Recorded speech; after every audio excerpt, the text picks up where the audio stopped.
Welcome to রাজার শহর কোচবিহার।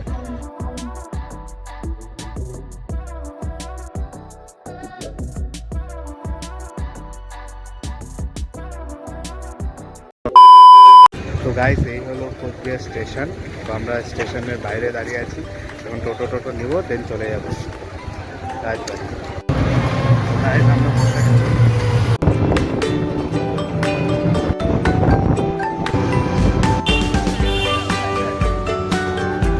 তো গাইস আমরা চলে এসেছি রাজবাড়ি এখানে, বাট ভীষণ খিদে পেয়েছে, তাই আগে খেয়ে নিই, দেন ভেতরে যাবো। তো গাইস আমরা খাওয়া দাওয়া কমপ্লিট, এখন ভেতরে যাব, রাজবাড়ির ভেতরে। রাজবাড়ির পাশ দিয়ে এরকমভাবে অনেকগুলো দোকান লাগে। এই হলো টিকিট কাউন্টার।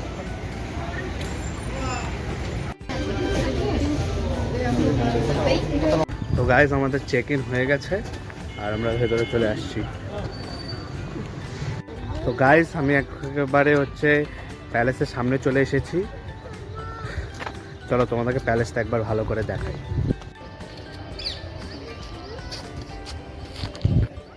ওয়েলকাম টু রাজার শহর কোচবিহার।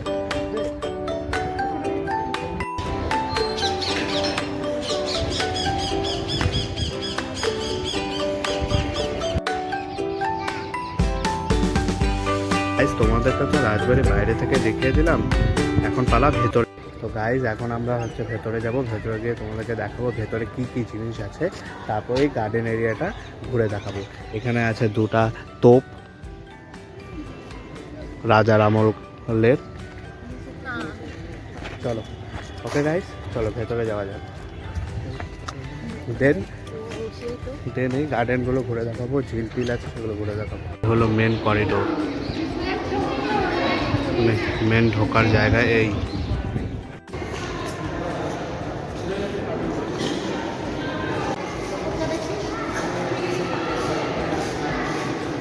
গাইস এখানে মহারানী সুন্তি দেবীর রাজার আমলের বিভিন্ন ধরনের ছবি আছে এই প্যালেসের।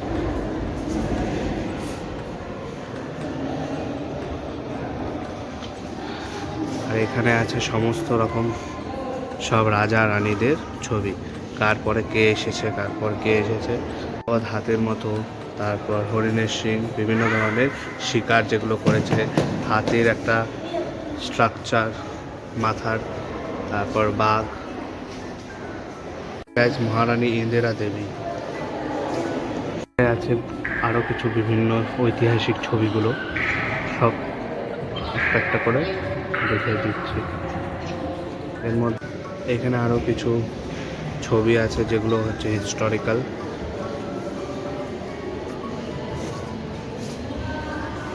গাইস এখানে আছে হাতির মাথার একটা স্কাল, দেখতে পাচ্ছ গাইস কত বড়। আরে বাবা, সেই বিশাল আকারে।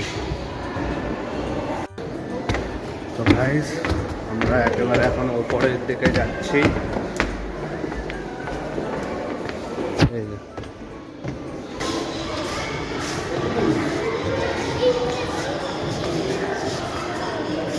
দিকটায় মেবি মিউজিয়ামের দিক, এই দিকটায় করিডোর আছে গাইস। এই দেখো গাইস, ভিউ দেখো জাস্ট।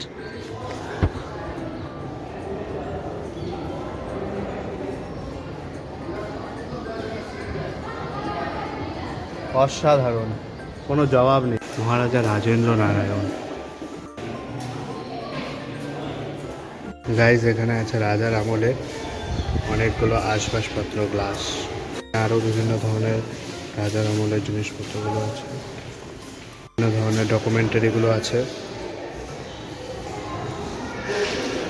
রাজার আমলের পয়সা।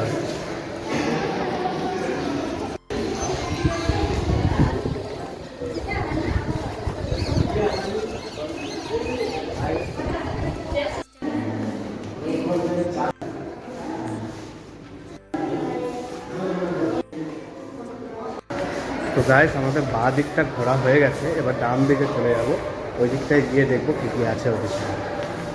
ঠিক আছে গাইস, প্রবেশ নিষেধ আর ট্যাগ লাগিয়ে দিছে। কি অপূর্ব এক সৌন্দর্য, গাইস এই জায়গাটা আগে খোলা ছিল, এখন বন্ধ হয়ে গেছে, বন্ধ করে রাখছে, হয়তো কোনো ব্যাপার আছে তার জন্য। গাইস যতটুকু খোলা ছিল আমরা দেখানোর চেষ্টা করেছি যতটা পেরেছি, কোনো কোনো জায়গায় পারমিশন নেই তাও দেখিয়েছি। গাইস এই জায়গায় রাজারা পুল খেলতো, মহারাজা নৃপেন্দ্র নারায়ণ। রয়েছে ধ্বংসপ্রাপ্ত কিছু মূর্তি, দেব দেবতার মূর্তি।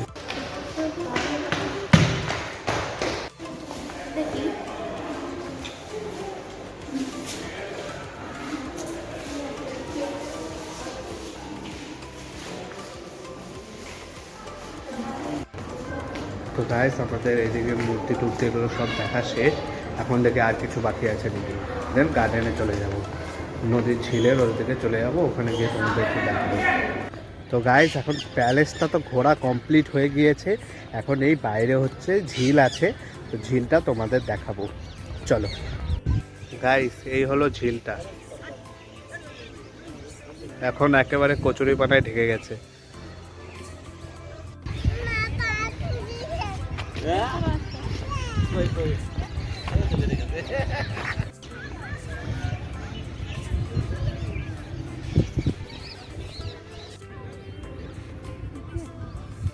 গাইস এই হলো গ্রাউন্ডটা আগে অনেক কিছু ছিল, মানে একটু বসার টসার জিনিস ছিল, কিন্তু এখন আর নেই। আর এখানে প্রচুর গাছ টাছ ছিল ফুলের, কিন্তু বাট অতটা নেই এখন, শুধু এখানে আছে অল্প গাঁদা টাতা ফুল, এগুলোই আছে, আর দু একটা প্ল্যান্ট আছে। তো এখানে বসে অনেকে টাইম স্পেন্ড করে, টিফিন নিয়ে আসে, টিফিন খেয়ে নেয়, এগুলোই। তো গাইস এখানে একটা লেক আছে, এই তোমরা দেখতে পাচ্ছ লেকটা, সুন্দর জায়গাটা, ওই লেকটা হচ্ছে পচা লেক, নোংরা, এটা একদম পরিষ্কার পরিচ্ছন্ন আছে। আর এই দিকটা এরকম ভাবে চেয়ার পাতা আছে, বেশ দারুণ। তো গাইস ওখানে তোমরা চাইলে বসতে পারো, বাট আমাদের তো আরও ঘুরতে হবে, তোমাদের দেখাতে হবে, তার জন্য হচ্ছে আমরা এখন বেরিয়ে যাচ্ছি, বেরিয়ে গিয়ে একটু খাওয়া দাওয়া করবো, লাঞ্চটা করে নেব, দেন চলে যাবো মদনমোহন মন্দির। তো চলো এখান থেকে তাড়াতাড়ি বেরোই। তো গাইস আমরা বেরিয়ে গেছি প্যালেস থেকে, এখন ভালো হোটেল খুঁজছি খাওয়ার জন্য, দুপুরে খাওয়ার জন্য একটা ভালো পাইস হোটেল দেখি খুঁজে বেড়াই। তো গাইস এখন হোটেল খুঁজতে খুঁজতে বাজারে চলে এসেছি, অনেকে বললো এদিকটায় ঢুকতে, চলো এদিকে গিয়ে দেখি খাওয়া যাবে।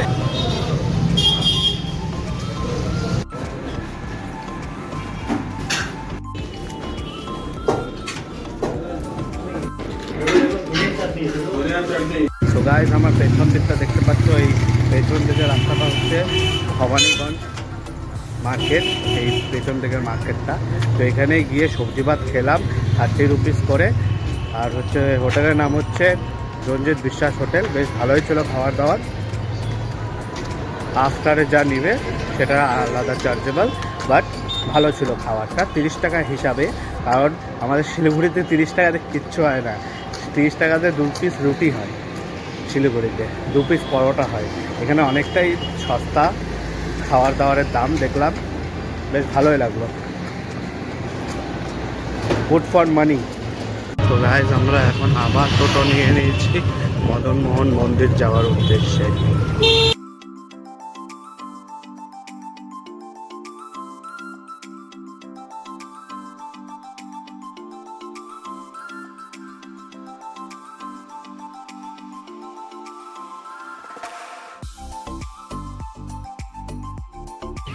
তো গাইস আমরা মন্দিরের ভেতরে চলে আসছি, এই হচ্ছে মন্দির। তো চলো তোমাদের ভালো করে দেখাই, ঘুরিয়ে দিই, ঠাকুরের প্রণাম করাই, চলো। সুন্দর একটা পরিবেশ, একদম শান্ত শীতল, খুব সুন্দর।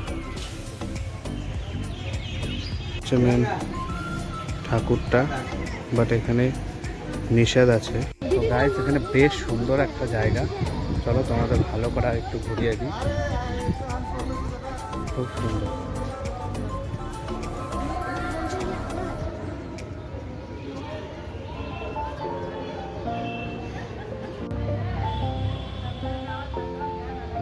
গাইস একটা ছোট্ট পুকুর আছে,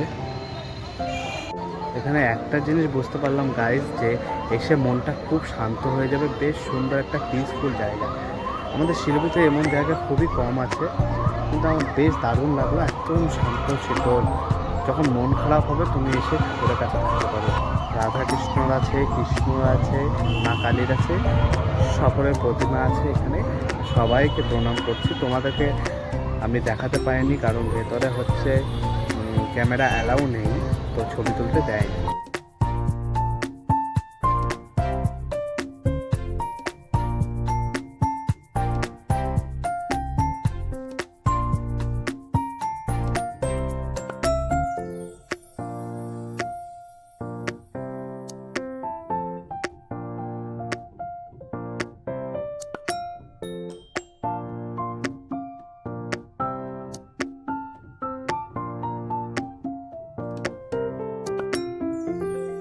এখানে এসে তো আমার খুব ভালো লেগেছে। এবার তোমরা শুনে নাও ঈশানের কেমন লেগেছে। কেমন লেগেছে? মনটা একবারে শান্ত শীতল হয়ে গেছে।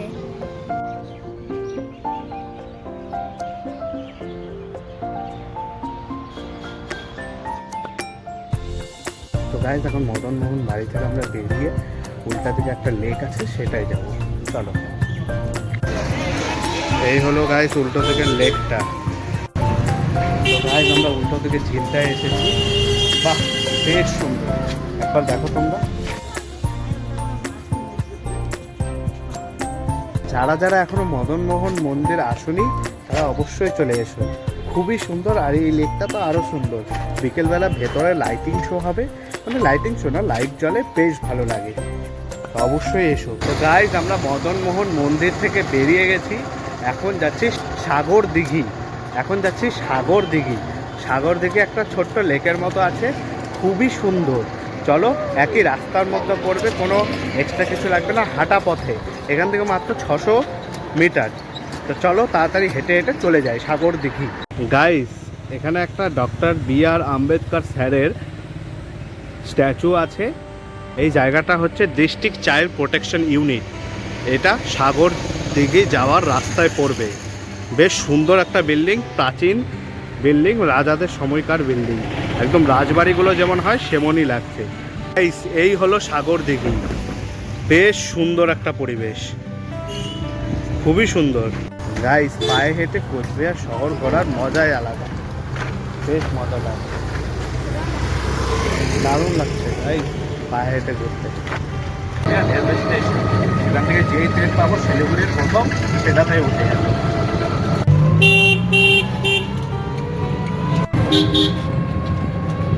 গাইস, এটা হলো রাজবাড়ির বাইরে দোকানগুলো। তো গাইস, আমাদেরকে এখন স্টেশনের সামনে নামিয়ে দিল টোটো, আর চলে এসেছি স্টেশনের এখানে। এই যে স্টেশন। আর বেশ ভালোই ঘুরলাম। এখন গিয়ে দেখবো যে কোন ট্রেনটা আছে সবার প্রথমে, যেটা শিলিগুড়ি যাবে বা এনজেপি স্টেশন যাবে। তো সেটাতেই উঠে পড়বো। গাইস, আমাদের টিকিট কাটা হয়ে গেছে। আমাদের 3 নম্বর প্ল্যাটফর্মে আসবে হচ্ছে আমাদের ট্রেনের নাম হচ্ছে কামরূপ এক্সপ্রেস। এটা একটা এক্সপ্রেস ট্রেন, তো তাহলে তাড়াতাড়ি বাড়ি পৌঁছে যাব। আর মেন এখানে টাফ হচ্ছে জেনারেল কম্পার্টমেন্টে জায়গা পাওয়া। তো আমি অনেকটা আগে গিয়ে দাঁড়াবো, কারণ সামনে 2টা বগি আছে জেনারেল, আর পেছনে একটা। তো সামনে 2টাই যাই, চান্সটা বেশি থাকবে। চলো যাই, 4:22 হচ্ছে টাইম। তো গাইস, এখন তোমাদের বলে দিই যে এখানে আসতে খরচ কত লাগবে আর তোমরা কি করে আসবে। তো তোমাদের আমি যত কিছু দেখালাম, যত কিছু মানে খাওয়া দাওয়া সব কিছু নিয়ে তোমাদের 300 থেকে 400 টাকা। যদি তোমরা আরও বেশি ভালো খাবার খেতে চাও, আমি তো বাইরে অতটা ভালো খাবার মানে এই হোটেলে মাছ মাংসটা অত প্রেফার করি না, সবজি ভাতটাই প্রেফার করি। তোমরা যদি মাছ মাংস খেতে চাও 100 টাকা বেশি, তাহলে 400 টাকা এনাফ। এনজেপি থেকে কোচবিহার ঘোরার জন্য 1 ডের জন্য 400 টাকা এনাফ। বাট যদি তোমরা কলকাতা থেকে আসো, তাহলে তোমরা কলকাতা থেকে ধরো এনজেপি পর্যন্ত, যে শিয়ালদা থেকে এনজেপি পর্যন্ত খরচ বা হাওড়া থেকে এনজেপি পর্যন্ত খরচ, ওটাকে তোমরা অ্যাড করে নেবে, তাহলে তোমাদের হয়ে যাবে। আর যদি এখান থেকে একদিনে ঘুরে যেতে চাও, 400 টাকা এনাফ তোমাদের জন্য এই ট্যুরটা করার জন্য, 1 ডে ট্যুর। আমি যেই প্রাইস পয়েন্টটা বললাম সেটা কিন্তু পার পারসন 400 টাকা, আর যদি আমার মতো একটু বাজেটে করতে চাও তাহলে 300 টাকায় হয়ে যাবে per person. I hope guys তোমাদের ভিডিওটা ভালো লেগেছে। যদি ভিডিওটা ভালো লেগে থাকে তাহলে একটা লাইক করে দিও। চ্যানেলটাকে যদি এখনও সাবস্ক্রাইব না করে থাকো তাহলে কি করছো গাইজ, অবশ্যই চ্যানেলটাকে সাবস্ক্রাইব করে দিও। দেখা হবে এরকমই একটা নতুন ফ্রেশ ইন্টারেস্টিং ভিডিও নিয়ে। তো আজকের জন্য টাটা, বাই বাই।